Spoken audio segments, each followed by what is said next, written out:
Ցանցաթաղանթը ինչ ֆունկցիա է կատարում մեր տեսողական օրգաններում։ Այդ տեսախցիկի մատրիցան է։ Ինչի է տեղի ունենում ցանցաթաղանթի շերտազատում։ Ես երբեմն դա համեմատում եմ դանդաղ գործող ռումբի հետ։ Խելքը գցել է մի բան է, ինչի աչքին բաներ է երևում։ Երբ մութ սենյակ են մտնում, պացիենտները նշում են, որ աչքից ներսում ոնց որ հրավառություն լիներ բժշկուհի։ Շերտազատվեց ցանցաթաղանթը, միանգամից կուրացավ մարդը, թե դա տեղի ունենում աստիճանաբար։ Սև վարակույրը փակեց աչքս եւ այլևս չեմ տեսնում։ Եթե հայտնաբերեցինք դեֆեկտ, կարող ենք ամբուլատոր պայմաններում կատարել լազերային միջամտություն, լազերային կոագուլյացիա։ Այսինքն վաղ դիմելու դեպքում այսպես փոքրիկ միջամտության արդյունքում կարող են կանխել շատ մեծ լուրջ խնդիր։ Այո, կարող են կանխել շատ մեծ լուրջ խնդիր։ Շերտազատման ժամանակ բուժումը միայն վիրահատական է։ Կարող ենք ասել, որ կարող ենք ապահովել սուր տեսողություն մարդուն, թե դժվար։ Մի փոքր լուրջ չի նման բան ասելը։ Հղիության ընթացքում տուժում է ցանցաթաղանթը, ինչով է դա պայմանավորված։ Լազերային կոագուլյացիան հղիների համար բացարձակ անվտանգ է։ Լայն բբով հետազոտությունը, շատ են մարդիկ դժգոհում, որ դա տհաճ process է։ Դա մեր մուտքի դուռն է ակնահատակը հետազոտելու համար։ Բարև ձեզ, ես Անին եմ։ Մեդֆորումում խոսել ենք կուրություն առաջացնող ցանցաթաղանթի շերտազատումից։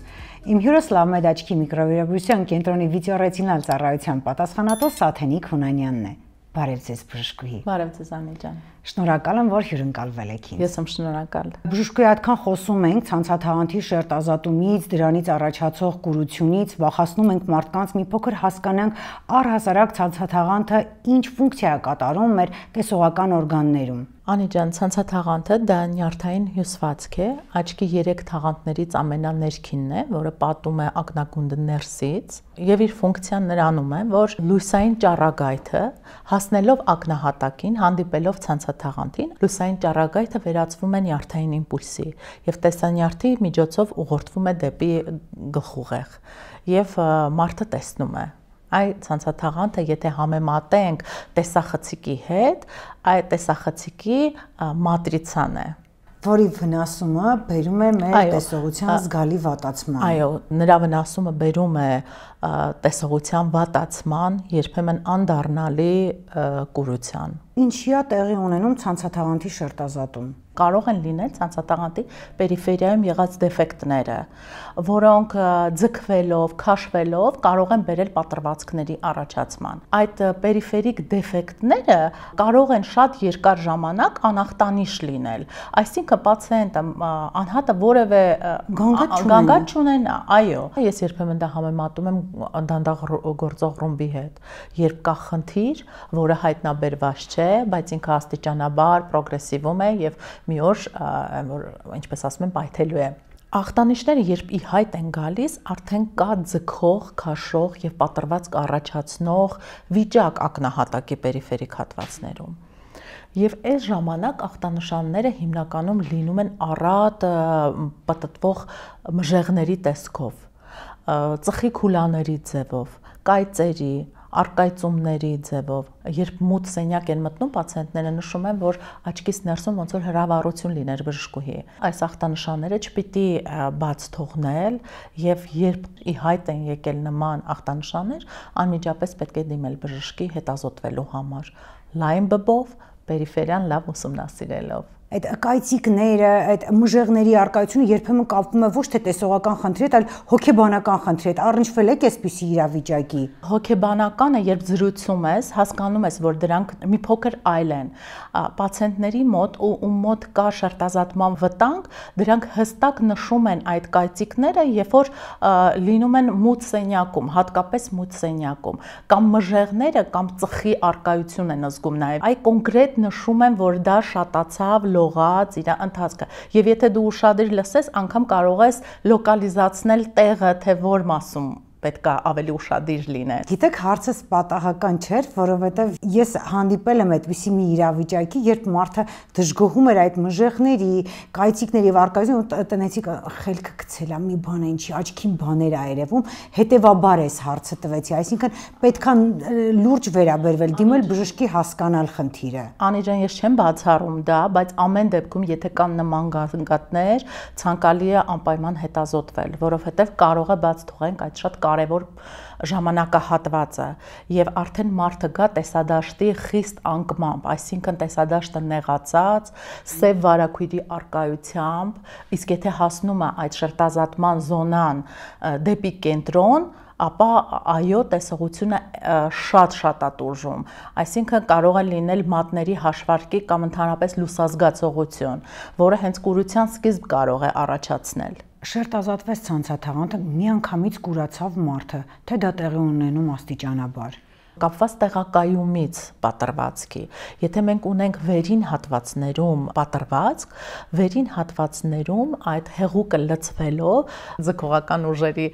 հաշվին շատ արագ է հասնում կենտրոնին։ Ցանցաթաղանթի կենտրոնական հատվածը պոկվելու ժամանակը, որ պացիենտը նկատում է, որ տեսողությունը խիստ վատացավ եւ դիմում է արդեն նրանով, որ ես արթնացա եւ սև վարակույրը փակեց աչքս եւ այլևս չեմ տեսնում։ Սակայն եթե պատրվածքը գտնվում է ստորին հատվածներում, ավելի դանդաղ, ոչ թե 1-2 օրվա ընթացքում, այլ կարա մինչև 1 ամիս տևի, աստիճանաբար լցվելով, մակարդակը հեղուկի բարձրանալով հասնում է նոր կենտրոնին։ Այս ախտանիշների դեպքում արդեն երբ որ մարդը դիմել է, սա արդեն վիրահատական միջամտության ենթակա պրոցես է, թե դեռ հնարավոր է ամբուլատոր պայմաններում օգնել պացիենտին։ Սկզբնական շրջանում ոչ, եթե հայտնաբերեցինք դեֆեկտ, կարող ենք ամբուլատոր պայմաններում կատարել լազերային միջամտություն, լազերային կոագուլյացիա։ Սա ամրացումն է ցանցաթաղանթի, դեֆեկտի շուրջը կատարվում է լազերային կոագուլյացիա,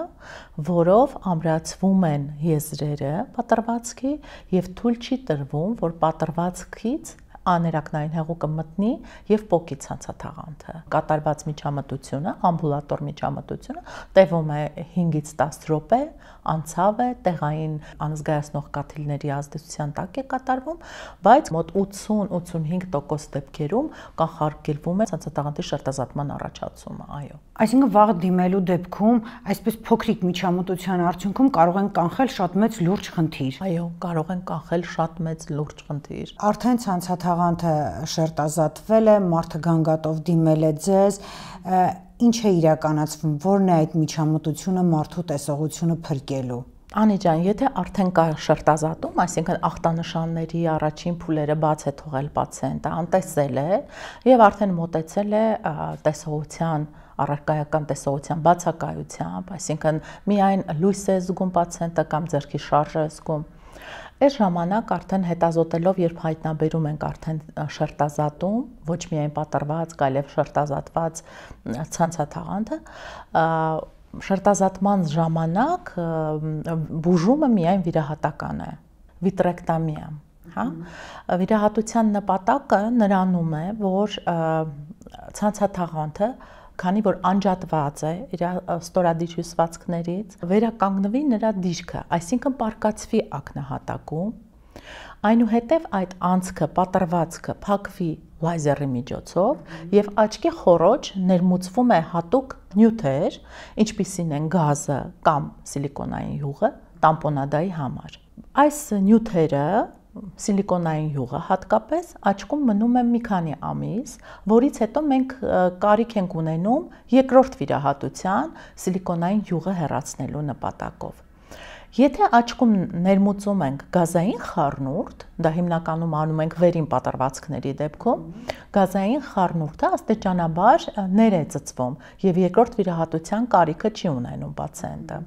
Այսինքն այստեղ նույնիսկ տեղակայումից պատրվածքի որոշվում է վիրահատության տեսակը ու միջամտության ձևը։ Այո, ոչ միայն տեղակայումից, այլ թարմության աստիճանից, արդյոք քրոնիկ ձև է, արդյոք կան այլ փոփոխություններ, հա, որովհետև առաջանում են մի շարք փոփոխություններ ուշացած շրջաններում, այդ բոլորը հաշվի առնելով վիրաբույժը ընտրում է տակտիկան, թե ինչ է ներմուծելու որպես տամպոնադա աչքի խոռոչ։ Դա կլինի գազային օդային խառնուրդ, թե դա կլինի սիլիկոնային յուղ։ Եվ վերականգնվում է մարդու տեսողությունը։ Այո, վերականգնվում է տեսողությունը։ Կարող ենք ասել, որ կարող ենք ապահովել սուր տեսողություն մարդուն, թե դժվար։ Մի փոքր լուրջ չի նման բան ասելը, որտեղ դա նյարդային հյուսվածք է, որը պոկվել է, եւ այստեղ իհարկե տեսնող ֆոտոռեցեպտորների, այսինքն տեսնող բջիջների որոշակի հատված արդեն կորուստ ունեցել ենք։ Որքանով կվերականգնվի տեսողությունը, դա արդեն հետագայի հարց է, հետվիրահատական շրջանում արդեն մինչև 1 ամիս մենք դա հասկանում ենք, որքանով կվերականգնվի։ Սակայն այստեղ պետք է նշեմ, որ նաև տամպոնադան, որը օրինակ սիլիկոնային յուղն է, դրանք իջեցնում են տեսողության սրությունը ժամանակավորապես, եւ երբ աչք ենք ներմուծում սիլիկոնային յուղ, դա մի քանի ամիս անց պիտի կատարվի երկրորդ վիրահատությունը սիլիկոնային յուղը հեռացնելու նպատակով։ Այ վերջնական տեսողության սրությունը մենք կգնահատենք արդեն սիլիկոնային յուղը հեռացնելուց հետո։ Իսկ ժամկետը ոնց եք որոշում, երբ պետք է հեռացվի այդ սիլիկոնային յուղը։ Ընդհանրապես 3 ամիս անց արդեն կարելի է սիլիկոնային յուղը հեռացնել։ Բայց դեպքեր կա, որ դրանք մնում են բավական երկար, կարող են եւ ծմահ մնալ որոշ դեպքերում, երբ ակնհայտ տեսնում ենք փոփոխություններ ցանցաթաղանթում անգամ վիրահատությունից հետո եւ ռեցիդիվի, այսինքն կրկնվելու հավանականությունը բարձր են գնահատում։ Այդ ժամանակ կարող ենք սիլիկոնային յուղը թողել շատ երկար, անգամ ծմահ։ Արդյոք կան արտաքին գործոններ կամ համակարգային հիվանդություններ, որոնք կարող են նպաստել ցանցաթաղանթի շերտազատմանը։ Արտաքին գործոններից անիջան կուզեի նշել տրավմաները։ Երիտասարդները, հատկապես եթե կարճատեսություն ունեն եւ զբաղվում են սպորտով, ծանրամարտով, անկախ տարիքից, այո, անկախ տարիքից, հատկապես դեռահասային եւ երիտասարդ տարիքում պարտադիր են այդ հետազոտությունները, դրանք հայտնաբերում են այո այդ զոնաները եւ դա չի նշանակում, որ այսօր եթե մենք օրինակ նայեցինք ցանցաթաղանթը եւ որևէ դեֆեկտ չգտանք, կես տարի կամ 1 տարի անց այդ դեֆեկտը չի լինելու։ Դրա համար են պրոֆիլակտիկ դինամիկ հսկողությունները։ Ցանցաթաղանթի խնդիրը հղիների համար բնական ծննդաբերության դեպքում հակացուցումը համարվում այնքանով, որ ճիգերի ժամանակ կարող է միանգամից շերտազատում տեղի ունենալ։ Ճիգերի ընթացքում աչքի ներսում լարվածությունը բարձրանում է եւ այդ լարվածության հետևանքով կարան ձգումներ լինել եւ բերել այդ դեֆեկտի զոնաների բացման, պատրվածքների բացման եւ այո հետագայում շերտազատման առաջացման։ Այդ դրանով է վտանգավոր բարձր կարճատեսներին եւ այն անձանց, ովքեր ունեն դեֆեկտներ ակնահատակում, բնական ծննդաբերությունը։ Իսկ ցանցաթաղանթի ամրացման պայմաններում այս դեֆեկտների մենք լուծում ենք այս խնդիրը եւ այդ ազդեցությունների լարվածությունը այլևս նման ձևով չի ազդում ակնահատակի ծայրամասի վրա եւ կանխում ենք շերտազատման զարգացումը հղիների ծննդաբերության։ Եվ արդեն կարող է գնալ բնական ճանապարհով։ Այո, հնարավորություն է տրվում բնական ճանապարհով ծննդալուծման գնալ։ Բժիշկ ջան, ինչի հենց հղիության ընթացքում տուժում է ցանցաթաղանթը, ինչով է դա պայմանավորված։ Անի ջան, պարտադիր չի ցանցաթաղանթը տուժի, սակայն գիտենք, որ հղիների օրգանիզմում տեղի ունենում հորմոնալ փոփոխություններ, եւ եթե արդեն հղիի մոտ կա կարճատեսություն, հեռատեսություն, ռեֆրակցիոն խնդիրներ, դրանք կարող են խորանալ, փոփոխության ենթարկվել, նույնն էլ ցանցաթաղանթում կարան դեֆեկտներ առաջանալ կամ եղած դեֆեկտները ավելի մեծանալ կամ ավելի վտանգավոր դառնալ։ Նախ ես խորհուրդ կտայի բոլոր այն կանանց, ովքեր պատրաստվում են մայրանալ, նախքան հղիանալը անցնել հետազոտություն, հատկապես եթե նրանք կարճատես են։ Այ հայտնաբերելու համար նման զոնաները եւ նախորոք լուծելու այս հարցերը։ Բայց սակայն եթե բացենք թողել այս պահը, հղիներին արդեն 12 շաբաթականից հետո ցուցված է բբի լայնացում, մինչև 34 շաբաթական ընթացքը։ Այս ընթացքում կատարվում է 2 անգամ հետազոտություն ակնահատակի, մեկը 12-ից հետո եւ մյուսը մինչև 34 շաբաթական ընթացքը։ Լազերային կոագուլյացիան հղիների համար բացարձակ անվտանգ է։ Ռիսկեր չկան այս դեպքում։ Ոչ, ռիսկեր չկան։ Ցուցված է եւ մենք կատարում ենք այդ միջամտությունները մեր կենտրոնում բավական հաճախ։ Իսկ համակարգային հիվանդությունների հետ կապված։ Համակարգային հիվանդություններից կարող եմ նշել շաքարային դիաբետը, սկրինինգային ծրագիր կա, որ այս պացիենտները անցնում են տարին 1 կամ 2 անգամ ակնահատակի հետազոտություն։ Այդ հետազոտությունները օգնում են հայտնաբերելու վաղ շրջանում այդ ախտանշանները եւ ստանալու համապատասխան բուժում։ Կանխարգելիչ նպատակով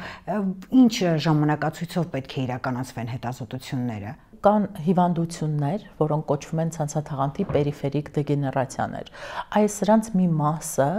բերում են պատրվածքների առաջացման։ Սրանք անախտանիշ կարող են առաջանալ ցանցաթաղանթի պերիֆերիկ հատվածներում, հիմնականում ուղեկցվում են միոպների մոտ, կարճատեսների մոտ, բայց վերջին ժամանակներում պրակտիկայում շատ եմ ունենում պացիենտներ, որոնք ունեն 100%-անոց տեսողություն, գալիս են ուղղակի